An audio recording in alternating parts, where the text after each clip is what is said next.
Hey everybody, today we're in a Toyota Crown. We're going to be showing you how to install the ProClip mount number 835966. Before we get started, there are a couple things we want to mention. First off, this mount does use some double-sided tape. You'll see the blue covering here. You want to peel that covering off before you attach the mount to the vehicle.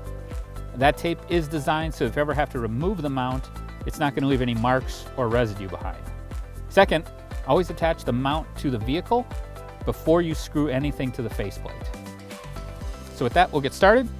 So this mount is going to attach basically just in front of your cup holders here. There is a plastic divider that comes in the car, and we're actually going to want to pull that out. Then you're going to take the divider that came with your ProClip, and there are two holes, and it's kind of offset, so you want the holes to be on the passenger side when you insert it.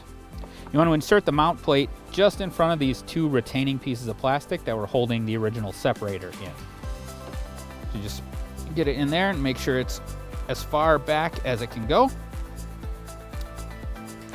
Then you're going to grab the faceplate, and the lip with the tape needs to go underneath where the two USB ports are here. So there's a little lip right underneath. That's where the edge with the tape is going to end up going. And then to finish the install, we're just going to screw the top plate into that divider plate at the bottom, right into these two screw holes.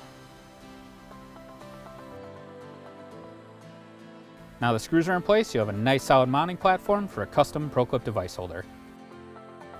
We hope this video has helped. Have a great day.